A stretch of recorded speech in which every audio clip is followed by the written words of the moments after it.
ஓம் சாய்ராம்.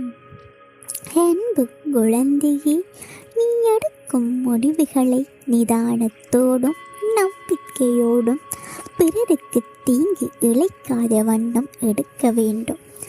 தேவைகள் எப்பொழுதும் மாறிக்கொண்டே இருக்கும். முதலில் அந்த எண்ணத்தை சமநிலைப்படுத்து. அப்போதுதான் உன்னால் எதிர்பாராமல் வரும் தாமதங்களையும் தடைகளையும் எதிர்கொள்ள இயலும். கஷ்ட நஷ்டங்கள் வாழ்வின் ஒரு பகுதிதான் என்பதை தீர்க்கமாக புரிந்துகொள். அதுவே வாழ்க்கை கிடையாது. நீ விரும்பும் லட்சியத்தில் வெற்றி கிடைக்கும் வரை ஓயக்கூடாது என்ற உறுதி நெஞ்சில் நிலைத்திருக்க வேண்டும். அப்போதுதான் உன்னால் சுடர்விட்டு பிரகாசிக்க முடியும். யார் உன்னை என்ன வசை பாடினாலும் அது உன்னை தீண்டாது, தீண்டவும் விடமாட்டேன். அதற்கான பலனை அவர்கள் சந்திப்பார்கள். தற்போதைய நிலை கண்டு கலங்காதே, நம்பிக்கை இழக்காதே. கொஞ்சம் பொறுமை காத்துக்கொள், உனக்கு நல்லதே நடக்கும். முதலில் வாழ்க்கையை நினைத்து பயப்படுவதை நிறுத்து. பயம் புத்தியை மழுங்க வைத்துவிடும். பயம் எதிர்மறை எண்ணங்களை உருவாக்கும்.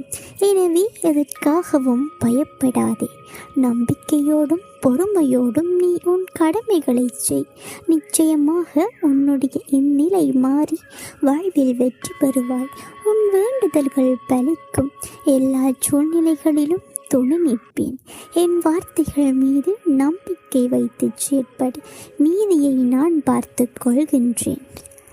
நல்லதே நடக்கும். நீ என் பரிபூரண அருளும் ஆசீர்வாதமும் அன்பும் பெற்ற என் செல்ல பிள்ளை. மனதில் உள்ள சங்கடங்களை மறைத்து கொண்டு இத்தனை நாட்களுக்குத்தான் வாழ்வது.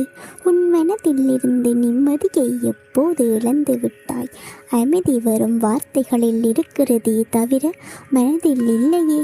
வெளியே சொன்னால் கௌரவம் போய்விடும் என நினைத்து மனதில் பூட்டிய விஷயங்கள் இன்று உடலையும் சேர்த்து பாதிக்கும் நிலைக்கு உன்னை தள்ளி இருக்கிறது. எதையோ இழந்து விட்டது போன்ற பரிதவிப்பிலேயே ஒவ்வொரு நாளையும் நகர்த்தி வருகிறாய். மெல்ல மெல்ல தளர்ந்து விட்டாய். சுற்றி இருப்பவர்களை பார்த்தால் எரிச்சலும் கோபமும் வருகிறது. என்னை புரிந்து கொண்டு தேற்றுவார் யாரும் இல்லை என மனதில் தவிக்கிறாய். உன்னை தேற்றுவதற்காகவும் உனக்கு உதவிகள் செய்வதற்காகவும் இதோ நான் உன்னோடு இருக்கின்றேன். உனது துக்க நாட்கள் முடிந்து போயின. இனி நிம்மதி உன்னை நிரந்தரமாக ஆட்கொள்ளப் போகிறது. எதையும் சுலபமாக எடுத்துக்கொண்டு நடக்கப் போகிற நிலைக்கு வரத்தான் போகிறாய்.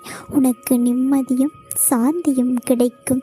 என்னை நம்பி சரணடைந்தவர்கள் யாராக இருந்தாலும் அவர்களுக்காக என் உயிரையும் நான் கொடுப்பேன். என் என்று வாக்குறுதி கொடுத்திருப்பதால் எனது வார்த்தையை காப்பாற்ற நான் பாடுபடுவேன்.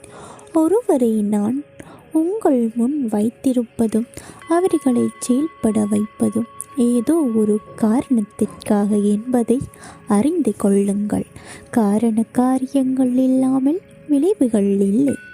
என் மீது நம்பிக்கை வை.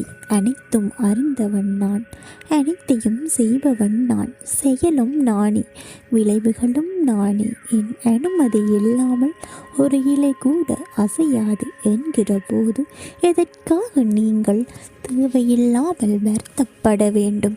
நீங்களே உங்களை விரோதியாகிக் கொள்வதற்காக, உங்களை படைத்து காத்து கொள்வதற்காக உங்களை தேடி நான் வந்தேன்.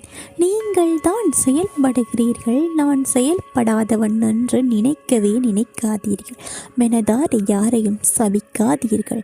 யாரை பற்றியும் குறையாய் சொல்லாதீர்கள். அப்போது நான் கொடுக்கும் ஆசீர்வாதங்களை முழுமையாக அனுபவிப்பீர்கள்.